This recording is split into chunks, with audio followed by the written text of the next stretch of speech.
Hello my dear students, welcome to my channel Learn with Nitasri. আজি আমি তোমালোকৰ কাৰণে লৈ আহিছো ক্লাছ 9 অৰ্থাৎ নৱম শ্ৰেণীৰ The Bond of Love নামৰ চেপ্টাৰটি। এই চেপ্টাৰটি আমি অসমীয়াত ভাঙনি কৰিম, গতিকে তোমালোকে ভিডিঅ'টি শেষলৈকে চাই পাঠটি বুজি ল'বা। আৰু এটা অনুৰোধ জনাও যে তোমালোকে যদি আমাৰ চেনেলটোত প্ৰথমকৈ প্ৰথমবাৰ ভিজিট কৰিছা তেতিয়াহ'লে চেনেলটি ছাবস্ক্ৰাইব কৰি থবা আৰু ভৱিষ্যতে আমি যি ভিডিঅ' আগবঢ়াম তাৰ নটিফিকেশ্যন সকলোতকৈ আগতীয়াকৈ পাবৰ কাৰণে তোমালোকে লগতে থকা বেল আইকনটি প্ৰেছ কৰি থবা। ছাবস্ক্ৰাইব কৰাৰ লগতে বেল আইকনটি প্ৰেছ কৰি থ'লে তোমালোকে নটিফিকেশ্যনবোৰ সহজতে পাই যাবা। ঠিক আছে, তেতিয়াহ'লে ব'লা আমি ভিডিঅ'টিলৈ আগবাঢ়োঁ। I will begin with Bruno, my wife's pet sloth bear. I got him for her by accident. মই আৰম্ভণি কৰিবলৈ ওলাইছোঁ বা আৰম্ভণি কৰিম ব্ৰুনৰ পৰা। My wife's pet sloth bear. Bruno কোন তেতিয়াহ'লে? যিজন আমাৰ ৰাইটাৰ হয়, লেখকৰ পত্নীৰ শ্লথ বিয়াৰ তাত এটা পোহনীয়া বিয়াৰ হয়। I got him for her by accident. আৰু মই তাইৰ কাৰণে যিটো বিয়াৰ পাইছিলোঁ এটা এক্সিডেণ্টলি পাইছিলোঁ, এটা মানে হঠাতে পোৱা এটা ঘটনাক্ৰমে আমি পাইছিলোঁ। সেই বিয়াৰটো ঘটনাক্ৰমে পাইছিলোঁ।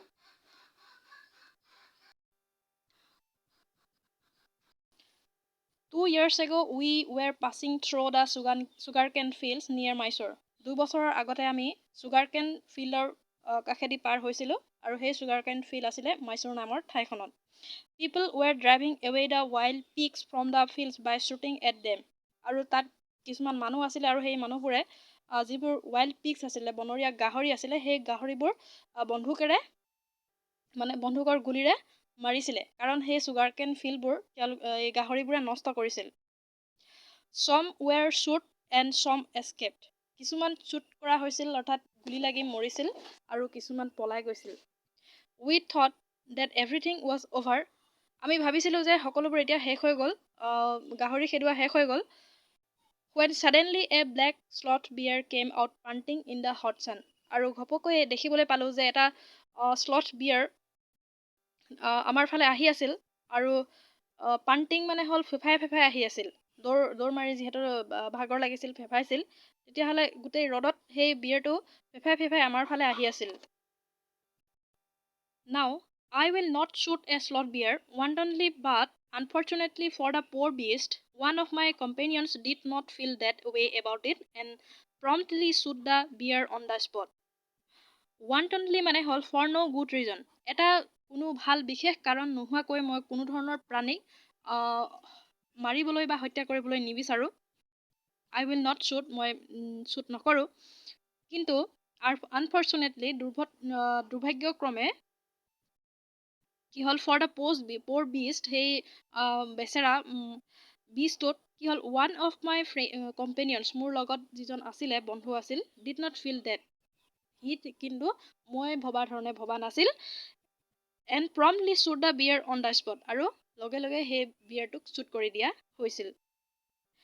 As we watched the fallen animal, we were surprised. যেতিয়া শ্বুট কৰি দিয়াৰ পিছত এনিমেলটো পৰি গৈছিল, তেতিয়া আমি দেখি আচৰিত হৈছিলোঁ, surprised to see that the black fur on its back, যি পৰি গৈছিল পেটটো তললৈ কৰি, তাৰ পিঠিৰ ওপৰ ফালৰ পৰা কি হৈছিল, back moved, পিঠিটো যেন কিবা গৈ আছে তেনেকুৱা লাগিছিল, and left the prostrate body, আৰু গোটেই বডিটো যেন হিলি আছিল, লৰচৰ কৰি আছিল, তেনেকুৱা ধৰণৰ লাগিছিল, আৰু সেই দেখি আমি অলপ আচৰিত হৈছিলোঁ। Then we saw it was a baby bear. আৰু দেখিবলৈ পালোঁ, আৰু তাত কি আছিল, কি কাৰণে লৰচৰ কৰি আছিল, কাৰণ তাত এটা বেবী বিয়াৰ আছিল, that had been riding on its mother back. আৰু যিটোৱে সেই বেবী বিয়াৰটোৱে মাকৰ পিছফালে, যিহেতু মাকজনী পৰি আছিল তলত, মাকৰ পিঠিত উঠি বগাই ফুৰিছিল। When the sudden shot had killed her. যিহেতু হঠাৎ গুলি মাৰি দিয়া হৈছিল, গতিকে মাকজনী মৰি গৈছিল। The little creature ran around its prostrate parent making a pitiful noise. আৰু যি আমাৰ সৰু প্ৰাণীটো আছিলে, মাকজনী মৰি থকাৰ কাৰণে মাকৰ চাৰিওফালে কান্দি কান্দি ঘূৰি ফুৰিছিল, খুব পিটিফুল নইজ, অলপ দুখেৰে কান্দিছিল। I ran up to it to attempt a creature. আৰু মই দৌৰ মাৰি গৈছিলোঁ সেই ক্ৰিয়েচাৰ মানে প্ৰাণীটোক ধৰিবৰ কাৰণে। I scooted into the sugarcane fields. মই sugarcane fieldৰ ভিতৰলৈ সোমাই গৈছিলোঁ. Following it with my companions. মই মোৰ বন্ধুহঁতৰ লগতো গৈছিলোঁ. I was at last able to grab it. আৰু বহুত খেদি খেদি ধৰিবলৈ চেষ্টা কৰাৰ পাছত মই ধৰিবলৈ সক্ষম হৈছিলোঁ. By the scarf on its neck. আৰু এখন স্কাৰ্ফে মই মেৰিয়াই লৈছিলোঁ. While it snapped and tried to scratch me with its long hook claws. আৰু যিহেতু অচিনাকি বস্তু এটা মই দাঙি ধৰিছিলোঁ আৰু সেই বস্তুটোৱে চিনি নোপোৱাৰ কাৰণে মোৰ পৰা পলাই যাবলৈ চেষ্টা কৰিছিল আৰু পলাই যাবলৈ চেষ্টা কৰোঁতে তাৰ যিখিনি নখ আছিল সেই নখখিনিয়ে মোক আঁচুৰিছিল. We put it in one of the gunny bags we had brought. আৰু আমি আমাৰ লগত যি বেগ নিছিলোঁ, ডাঙৰ ডাঙৰ বেগ নিছিলোঁ, সেই বেগত সেই সৰু প্ৰাণীটো ভৰাই লৈছিলোঁ.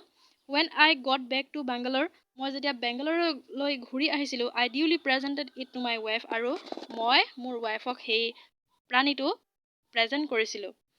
She was delighted. খুব বেছি ভাল পাইছিল, আনন্দিত হৈছিল. She at once put a colored ribbon around its neck. আৰু তাই সেই সৰু প্ৰাণীটো বিয়েৰটোৰ ডিঙিত এডাল ৰিবন মানে ৰবাৰ মেৰিয়াই দিছিল. And after discovering the cub was a boy. আৰু যেতিয়া গম পোৱা গ'ল যে সেই বিয়েৰ কাপটো অৰ্থাৎ ভালুকটো এটা পোৱালি হয় আৰু বয় অৰ্থাৎ মতা হয়, তেতিয়াহ'লে she christened it Bruno. আৰু নামকৰণ কৰা হৈছিল ব্ৰুনো বুলি. christened মানে হ'ল নামকৰণ কৰা. Bruno soon took to drink milk from a bottle. ব্ৰুনোই অতি সোনকালেই খাবলৈ বিচাৰিছিল. ড্ৰিংকিং মিল্ক গাখীৰ পি খাবলৈ বিচাৰিছিল. It was but a step further, and within a very few days he started eating and drinking everything else. আৰু কিছুদিনৰ পিছত লাহে লাহে সি সকলোবোৰ বস্তুৱে খাবলৈ আৰম্ভ কৰিছিল. And everything is the right word for the porridge. আৰু যিখিনি বস্তু খাবলৈ বিচাৰিছিল বা খাইছিল সেই বস্তুখিনিৰ নাম দিয়া হৈছে right word for he ate porridge মানে হ'ল খিচিৰি খাইছিল. Made from any ingredients, যিকোনো বস্তুৰ পৰা বনোৱা. Vegetables খাইছিল, fruits খাইছিল, nuts, meat, especially pork, বেছিকৈ গাহৰি মাংস ভাল পাইছিল. Curry and rice regardless of condiments and chilies, জলকীয়া দিয়া মছলা দিয়া যিকোনো বস্তুৱে খাই দিছিল. Bread খাইছিল, eggs, chocolates, sweets, pudding, ice cream, etc. সকলোবোৰ বস্তুৱে খাইছিল. এই বস্তুবোৰ নাম দিয়া হৈছে, এই বস্তুবোৰ চবেই খাই দিছিল. As for drink, milk, tea, coffee, lemon juice, ethered water, buttermilk, beer, alcoholic liquor, and in fact anything liquid. যিকোনো ধৰণৰ লিকুইড বস্তু, যিকোনো ধৰণৰ জুলীয়া বস্তুৱে সি খাই দিছিল. It all went down with release. আৰু সকলোবোৰ বস্তুৱে যেন সি হজম কৰিব পাৰিছিল. The bear became very attached to our two Alsatian dogs and to all the children of our tenants living in our bungalow. যিটো বিয়াৰ আছিল সেই বিয়াৰটোৱে কি কৰিছিল, সকলোৰে লগত এটেচ হৈ গৈছিল, সকলোৰে লগত খাপ খাই পৰিছিল. টু আৱাৰ এলচাটিয়ান ডগছ, দুটা এলচাটিয়ান ডগছ আছিলে, সেই দুটাৰ লগতো মিলি পৰিছিল. And to all the children, আমাৰ ওচৰত যিখিনি সৰু ল'ৰা ছোৱালী আছিল. টু আৱাৰ টেনেণ্টছ, আমাৰ ঘৰৰ ভাড়াতীয়াৰ কাষৰ হয়. লিভিং উইথ আৱাৰ বেংলো, আমাৰ বাংলোটোত যি আমাৰ ভাড়াতীয়া সৰু ল'ৰা ছোৱালী আছিল সিহঁতৰ লগতো মিলিব পাৰিছিল. He was left quite free in his younger days and spent his time in playing, running into the kitchen and going to sleep in our beds. সি লাহে লাহে আমাৰ পৰিয়ালৰ লগত মিলি জুলি থাকিবলৈ ধৰা হ'ল আৰু his time playing, খুব খেলি ভাল পাইছিল. ৰানিং, দৌৰ মাৰিছিল. into the কিটচেনলৈ দৌৰ মাৰিছিল. and going to sleep, আৰু শুবলৈ গৈছিল in our beds, আমাৰ বিচনাত শুবলৈ গৈছিল. One day an accident befell him. এটা এক্সিডেণ্ট সংঘটিত হৈছিল তাৰ লগত. I put down poison barium carbonate to kill the rats and mice that had got into my library.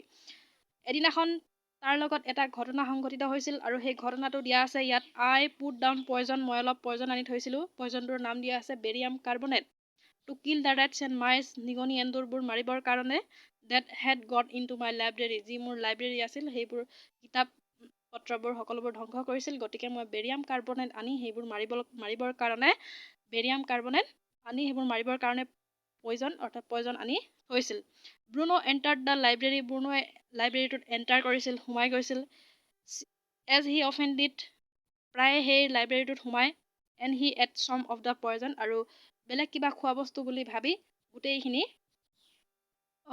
নহয় অলপ পয়জন খাই দিলে paralysis set in to the extent that he could not stand on his feet আৰু লগে লগে সি paralysis হৈ গ'ল ভৰিয়ে খোজ কাঢ়িব নোৱাৰা হৈ গ'ল পৰি গ'ল paralysis হৈ গ'ল but he dragged himself on his stumps to my wife কিন্তু সি যেনে তেনে চুচৰি বাগৰি মোৰ ৱাইফৰ ওচৰলৈ গৈছিল who called me যিয়ে মোক মাতিছিল লগে লগে দেখি I guessed what had happened আৰু যিহেতু লাইব্ৰেৰীৰ পৰা ওলাই যোৱা দেখিছে গতিকে লেখকজনে অনুমান কৰিব পাৰিছে কিনো হ'ল অৰ্থাৎ অনুমান কৰিছে যে হয়তো কিবা পয়জন অৰ্থাৎ বেৰিয়াম কাৰ্বনেটখিনি খাই দিলে of I rushed in the car to the vet's residence আৰু মই লগে লগে যি ভেটেৰিনেৰী ডক্টৰ থাকে পশু চিকিৎসক থাকে তেওঁৰ ওচৰলৈ লৈ যাবৰ কাৰণে কাৰখনত বহুৱাই ল'লোঁ এ কেজ অফ পয়জনিং আৰু গৈ ক'লোঁ যে পয়জন খাই দিলে টেম বিয়েৰ মানে পোহনীয়া বিয়েৰ হয় বেৰিয়াম কাৰ্বনেট খাই দিল হোৱাট টু ডু গতিকে আমি কি কৰিম এতিয়া out come his medical books and a favorite reference in index began আৰু যি মেডিকেল বুকছ আছিলে চিকিৎসকজনৰ গোটেইখিনি উলিয়াই ল'লে ইণ্ডেক্সবোৰ সূচীপত্ৰবোৰ চাবলৈ ধৰিলে হোৱাট পয়জন ডিড ইউ চে তেতিয়া লেখকজনক সুধিছে যে তুমি কি ধৰণৰ পয়জনৰ কথা কৈছিলা ছাৰ বেৰিয়াম কাৰ্বনেট বুলি কৈছিল য়েছ বা বেৰিয়াম স্লটছ ইয়াৰ তেতিয়াহ'লে লেখকজনে চিকিৎসকজনে বিচাৰিছে সূচীপত্ৰত আৰু বেৰিয়াম কাৰ্বনেট খালে কি কৰিব লাগে চিমটমছ গোটেইখিনি তেওঁ বিচাৰিছিল আৰু পাই গ'ল ট্ৰিটমেণ্ট কি কৰিব লাগিব ইনজেকশ্যন দিব লাগিব just a minute sir I will bring my syringe and the medicine আৰু যিহেতু চিৰিঞ্জ ইনজেকশ্যন দিব লাগিব বুলি ক'লে তাৰপিছতে লেখকজনে কি কৰিলে তেওঁৰ আগতে যি ইনজেকশ্যন দিয়াৰ সময়ত যিটো চিৰিঞ্জ ব্যৱহাৰ কৰিছিলে সেই চিৰিঞ্জটো আনি দিওঁ বুলি চিকিৎসকজনক অলপ সময় ৰ'বলৈ কৈছিল Dash back to the car Bruno is still floundering about on his stump but clearly weakening rapidly some vomiting heavy breathing with having flanks and gaping mouth যেতিয়া কাৰখনৰ ওচৰলৈ গৈছিল কাৰখনৰ পিছফালে Bruno is still floundering about on his stump অলপ খোজ কাঢ়িবৰ কাৰণে চেষ্টা কৰিছিল কিন্তু নোৱাৰিছিল but clearly weakening rapidly লাহে লাহে দুৰ্বল হৈ গৈছিল some vomiting অলপ বমি কৰিছিল heavy breathing ঘন ঘনকৈ উশাহ লৈছিল with having flanks and gaping mouth আৰু মুখখন মেল খাই গৈছিল hold him everybody in goes the hypodermic Bruno squeals 10 cc of the antidote enter his symptom without a drop being wasted সকলোকে ধৰিবলৈ কৈছে চিকিৎসকজনে কাৰণ ব্ৰুনো এটা জন্তু হয় আৰু অতি সহজে বেজিটো দিবলৈ নিদিব ইনজেকশ্যনটো দিবলৈ নিদিব গতিকে সকলোকে ধৰিবলৈ কৈছে হাইপোডাৰ্মিক ব্ৰুনো স্কুৱেলছ এটা হাইপোডাৰ্মিক দিয়া হৈছে খুব বেছি দীঘল হয় চিৰিঞ্জটো 10 cc 10 চিচিৰ দিছে এটা বেজি এণ্টিডট অৰ্থাৎ যি আমাৰ এণ্টিডট থাকে বীজাণুনাশক বা বেক্টেৰিয়া তেনেকুৱা ধৰণৰ এণ্টাৰ্ছ হিজ ছিষ্টেম গোটেই মানে ছিষ্টেমটোৰ শৰীৰত ভৰাই দিলে উইদাউট এ ড্ৰপ বিং ৱেষ্টেড অলপো এটোপালো দৰৱ পেলনি নোযোৱাকৈ সকলোবোৰ ভৰাই দিলে 10 minutes later 10 মিনিটৰ পিছত ব্ৰিডিং লেছ ষ্টাৰ্টিয়াছ অলপ উশাহটো যেন ভালদৰে ল'ব পাৰিছে Bruno can move his arms ব্ৰুনোই অলপ লৰচৰ কৰিব পাৰিছে legs with little although he cannot stand yet কিন্তু এতিয়াও সি খোজকাঢ়িব পৰা নাছিল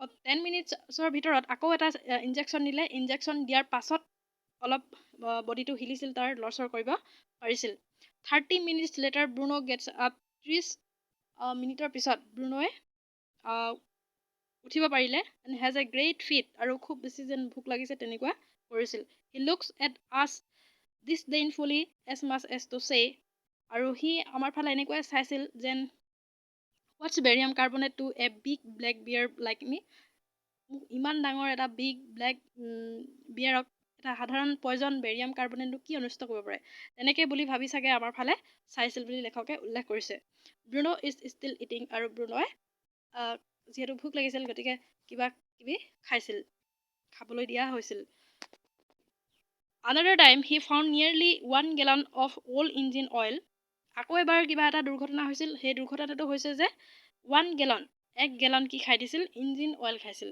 which I had drained from the sum of the speed breaker মোৰ যি কাৰ আছিলে speed breaker আছিলে তাৰ পৰা উলিয়াই থোৱা হৈছিল and was keeping as a weapon against the inroads of termites মানে হ'ল কীট পতংগ গধূলি বা ৰাতি যি কীট পতংগ ওলায় সেইবোৰ মাৰিবৰ কাৰণে লেখকজনে কি 1 gallon of ইঞ্জিন অইল উলিয়াই থৈছিল He promptly drank the lot. He অতি সহজেই সেই গোটেইখিনি খাই পেলালে but it had no ill effects whatever কিন্তু ব্ৰুনৰ শৰীৰৰ একো অনিষ্ট নহল আগতে যি বেৰিয়াম কাৰ্বনেট খাই পেৰালাইছিছ হৈ গৈছিল এবাৰ কিন্তু তেনেকুৱা নহল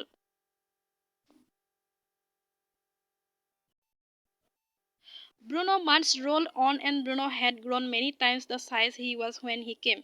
Bruno লাহে লাহে এতিয়া ডাঙৰ হ'বলৈ ধৰিছে আগত সৰুতে যি পুনে যেতিয়া সিহঁতৰ ঘৰলৈ লৈ যোৱা হৈছিল তাতকৈ যি সৰু হৈ আছিল সেই তাতকৈ অলপ ডাঙৰ হ'বলৈ ধৰিছিল He had equaled the Alsatians in height. He ওখ হ'বলৈ ধৰিছিলে আমাৰ সেই Alsatians ডগ কেইটাৰ সমান and had even outgrown them আৰু তাতকৈ হয়তো আৰু বেছি ডাঙৰ হ'ব but was just as misbehavious কিন্তু খুব মানে বেছি অলপ কি আছিল misbehavious মানে অলপ উৎপাত কৰি থকা আছিল just as playful খুব বেছি খেলি ভাল পাইছিল খেলি থাকিছিল and he was very fond of us all আৰু বহুত বেছি আমাৰ কাৰণে মৰমিয়াল আছিল above all he loved my wife সকলোতকৈ মোৰ ৱাইফক বহুত বেছি ভাল পাইছিল and she loved him too আৰু তাইও ব্ৰুনক বহুত বেছি ভাল পাইছিল She had changed his name from Bruno to Baba আৰু মৰমতে লেখকজনৰ পত্নীয়ে ব্ৰুনৰ নামটো মৰমত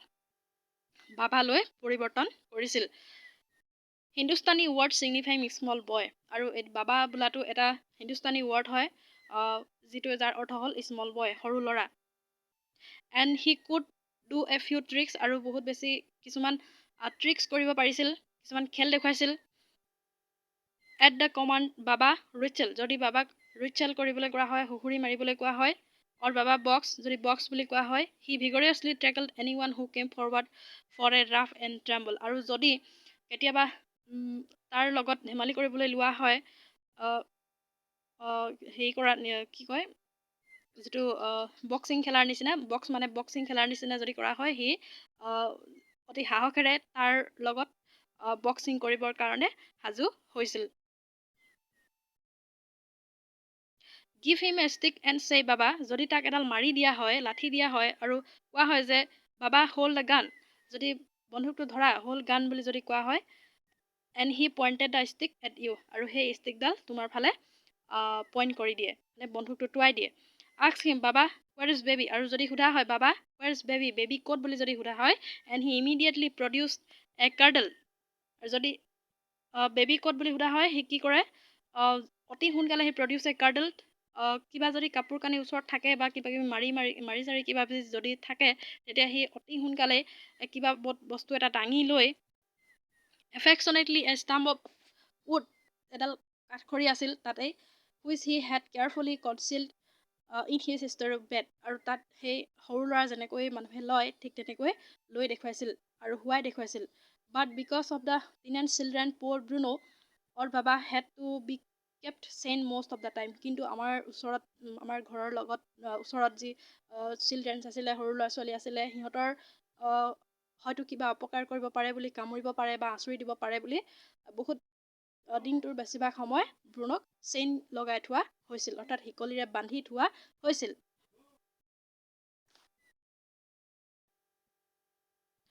তাৰপিছতে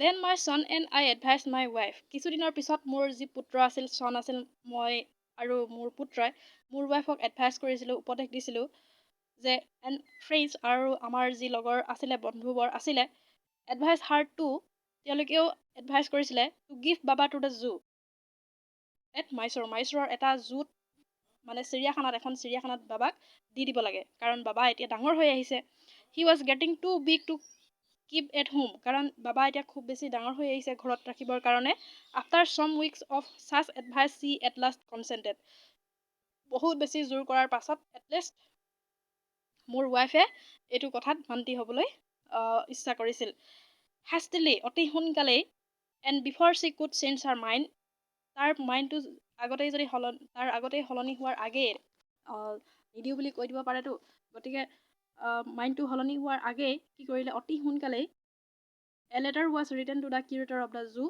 কিউৰেটৰলৈ এখন চিঠি লিখা হ'ল কিউৰেটৰ মানে হ'ল a person in charge of the জুত কাম কৰা এজন ব্যক্তি জীৱ জন্তুৰ চোৱা চিতা কৰা এজন ব্যক্তি কিউৰেটৰ ডিড হি ৱান্ট এ টেম বিয়াৰ ফৰ হিজ কালেকশ্যন সোধা হৈছিল যে তাত এটা টেম বিয়াৰ এটা পোহনীয়া ভালুক বিচাৰে নেকি মহীশূৰ হি ৰিপ্লাইড য়েছ সেইফালৰ পৰা এটা উত্তৰ আহিলে য়েছ ঠিক আছে লৈ আহা তেনেকৈ বুলি উত্তৰ লিখিলে the zoo sent a case from Mysore in a lorry আৰু জুৰ ফালৰ পৰা কি পঠিয়াই দিয়া হ'ল এটা পিঞ্জৰা পঠিয়াই দিয়া হ'ল মহীশূৰৰ পৰা এখন লৰি মানে ডাঙৰ ট্ৰাক গাড়ীত এ ডিষ্টেঞ্চ অফ 87 মাইলছ আৰু তাৰ পৰা কিমান দূৰত্ব আছিলে 87 মাইল এণ্ড বাবা ৱাজ পেকড অফ আৰু বাবাক পেক কৰি ভৰাই দিয়া হ'ল সেই পিঞ্জৰাত ভৰাই দিয়া হ'ল লৈ যাবৰ কাৰণে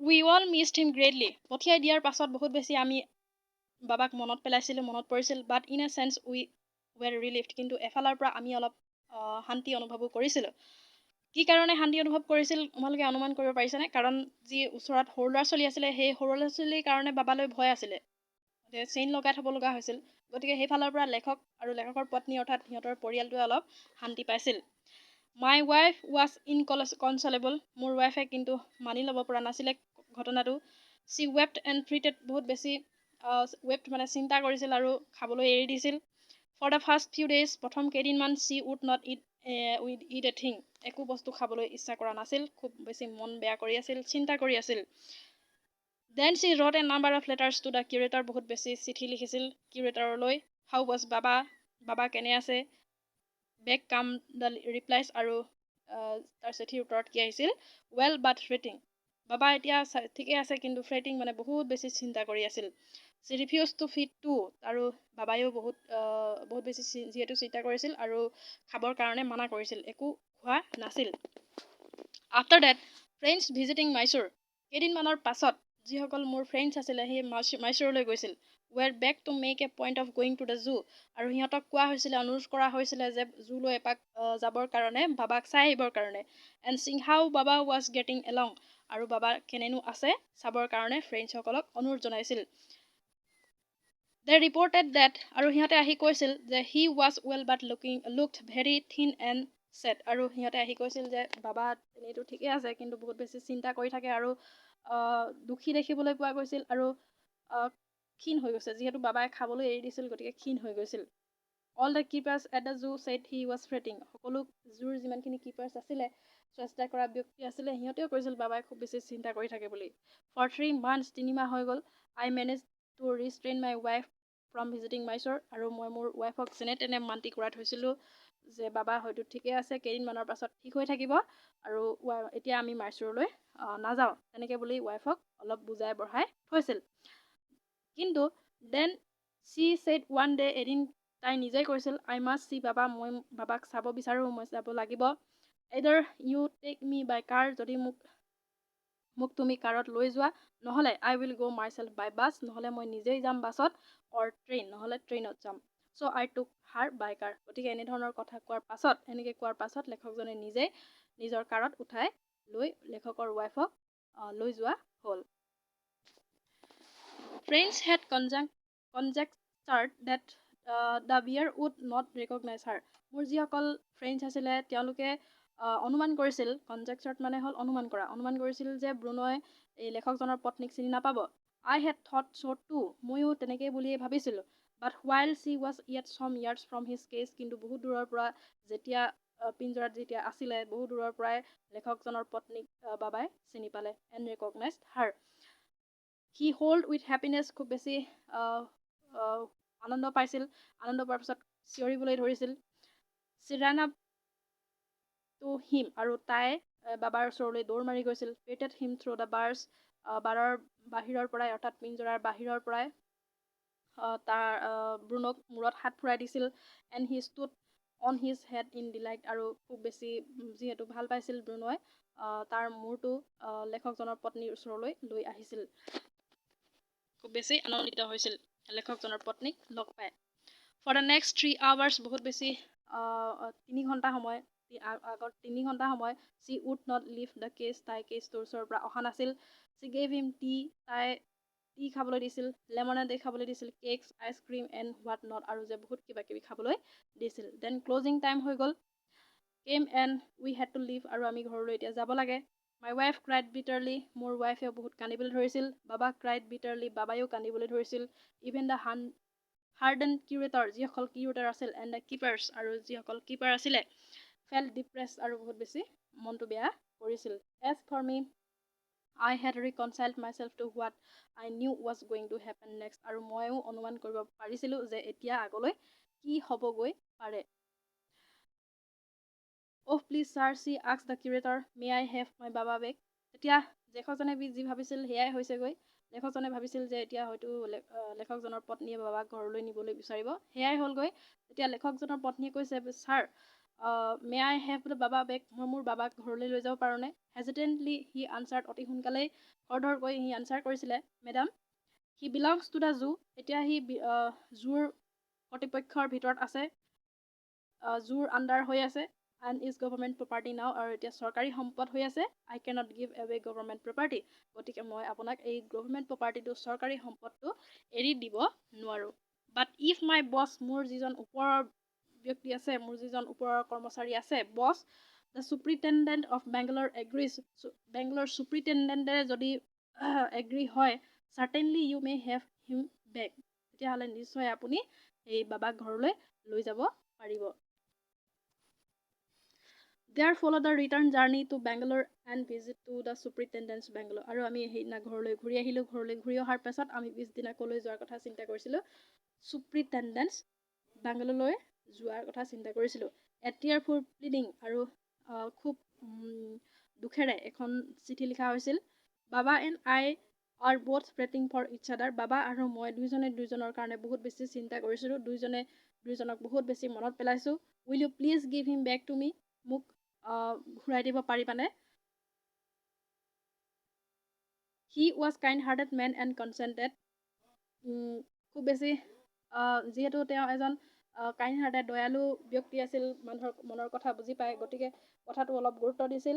not only that, but he wrote to the curator telling, পিছদিনা যিহেতু সিহঁতে চুপ্ৰিটেণ্ডেণ্টছ বাংগালোৰলৈ গ'ল, সেইটো তেওঁলোকে খুব বেছি অনুৰোধ কৰিছিলে, আৰু অনুৰোধ কৰাৰ পাছত যিহেতু এজন দয়ালু ব্যক্তি আছিলে, দয়ালু ব্যক্তি হোৱাৰ কাৰণে কথাটো গুৰুত্ব দিলে, আৰু গুৰুত্ব দিয়াৰ পাছতেই অতি সোনকালে যি জুৰ কিউৰেটৰ আছিলে, কিউৰেটৰলৈ এখন চিঠি লিখিছিল, curator telling him to land আছ এ কেছ ফৰ ট্ৰান্সপৰ্টিং দ্য বিয়াৰ টু বাংগালোৰ, গতিকে বাংগালোৰলৈ বিয়াৰটোক ঘূৰাই নিবৰ কাৰণে, ঘূৰাই পঠিয়াবৰ কাৰণে এটা কেজৰ যোগান দিবৰ কাৰণে, গতিকে অৰ্থাৎ তেতিয়াহ'লে ব্ৰুনো এতিয়া ঘৰলৈ যাব পাব, লেখকজনৰ পত্নীয়ে তেতিয়াহ'লে ঘৰলৈ লৈ যাব।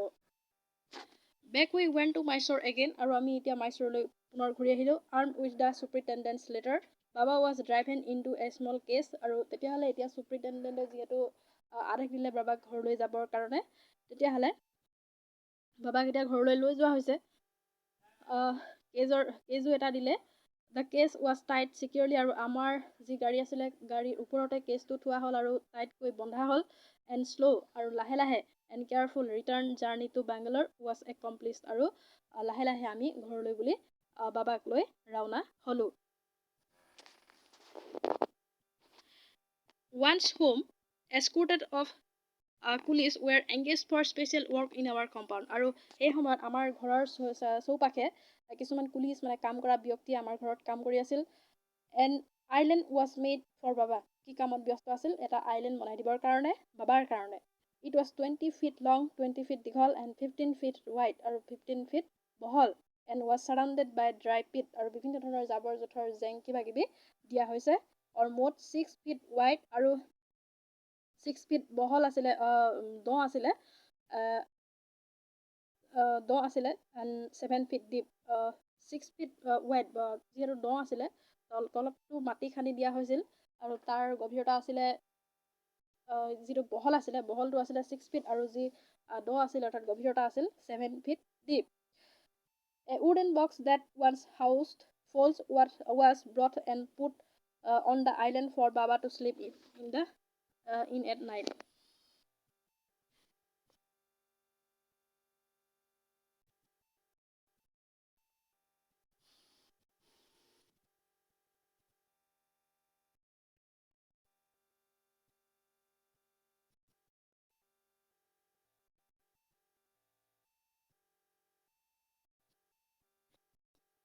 এটা কাঠৰ বাকচ দিয়া হৈছিলে, যিটো বাকচত ব্ৰুনয় আগতে থাকিছিল। সেই কাঠৰ বাকচটো সেই আইলেণ্ডলৈ লৈ যোৱা হৈছিলে, ৰাতি শুবৰ কাৰণে দিয়া হৈছে। এতিয়া ষ্টেৰো ৱাজ প্লেচ, কিছুমান খেৰ পাৰি দিয়া হৈছিলে। Inside the keep him warm, অলপ গৰম লাগিবৰ কাৰণে, এণ্ড হিজ বেবী, আৰু তাৰ যিটো বেবী আছিলে।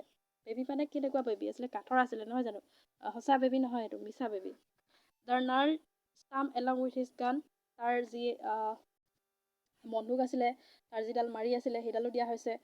পিচ অফ বেম্বো, বাঁহৰ, both of which had been sentimentally preserved, যিটো আমি সংৰক্ষণ কৰি ৰাখিছিলোঁ, since he had been sent away to the zoo, জুলৈ যেতিয়া পঠিয়াই দিয়া হৈছিলে, খুব বেছি মনত পেলাই সেই বস্তুখিনি থৈ দিয়া হৈছিল।